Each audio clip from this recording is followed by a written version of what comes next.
Okay, here we are at Laurel Valley Trailhead. Last time we had to pull off due to inchworms injuries 2 months ago.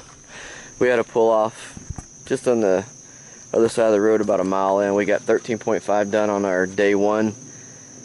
We had to turn around and go back due to the injury, so we actually did almost 27, a little over 27 miles on that first day, and in and out.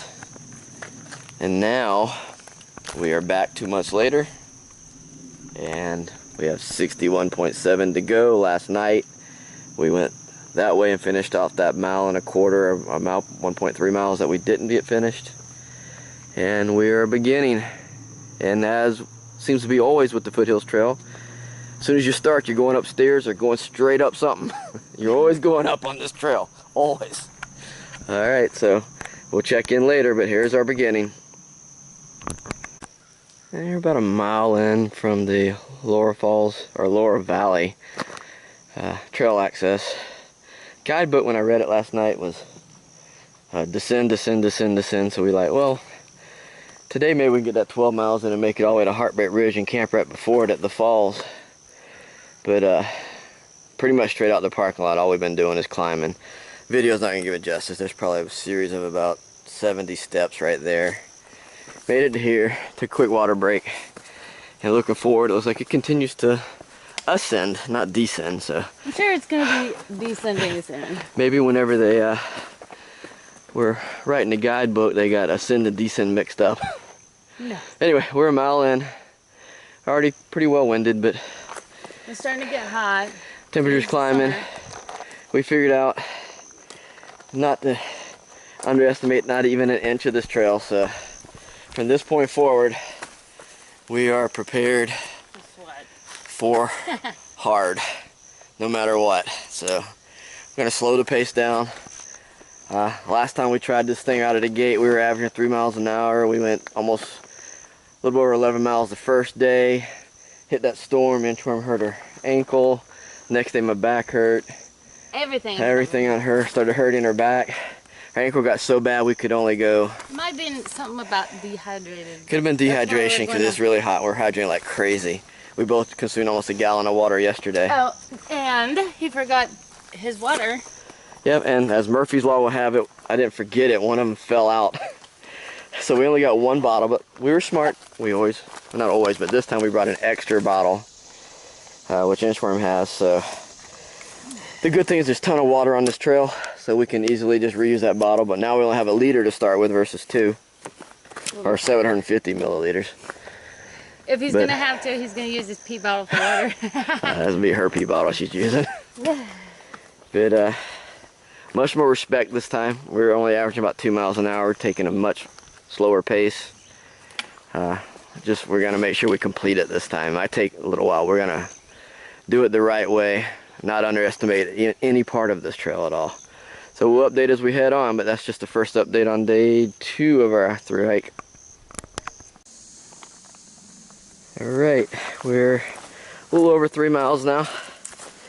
What we discovered is after 1.1 miles of climbing, the trail kind of levels out, and it's been pretty smooth. We've been able to make really good time. It's not too bad at all. A couple water sources there, low volume, but we were able to fill up on water. Kind of gives you an idea of the trail. Poor inchworm. They ate it a couple times. Busted. But so far, this last little, since that 1.1 has not been too bad. The worst part that I've had is I'm leading, and there are a bazillion spiders and spider webs. So this is my anti-spider web magic wand, I guess. But without it, way too many spiders. I think we're coming up on Laurel Creek, I believe it is. We'll be switching back and forth across that. Starting to descend a little bit here.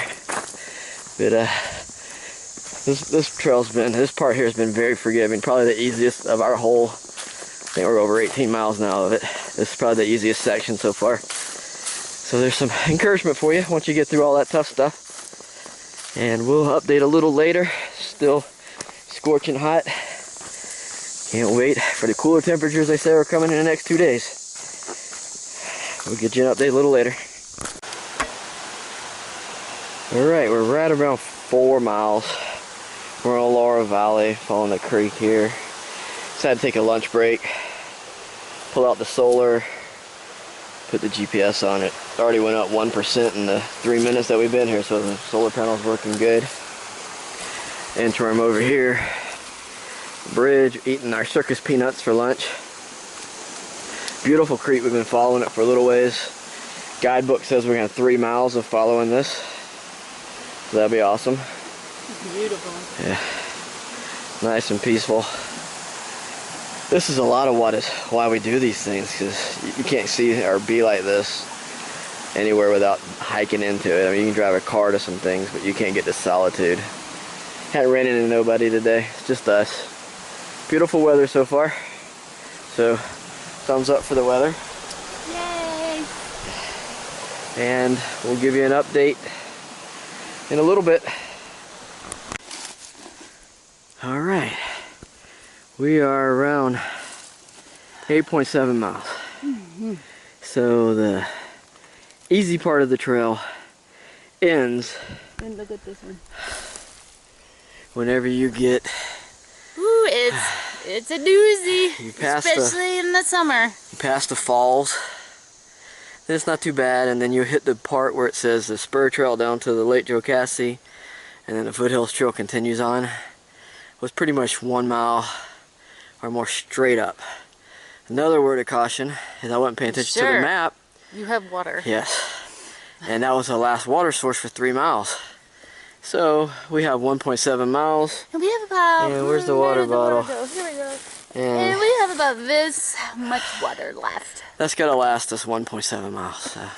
So we'll make do. Sure, we'll be fine. But up to this point, the trail was pretty easy. This is pretty kick-ass. And we still have Heartbreak Ridge to do. Yeah. Well, we're either camping at the 11.8 mark before it, or if we can muster the energy, we're gonna go over it. It's gonna be hard to do because my legs are shaking and my hands are shaking.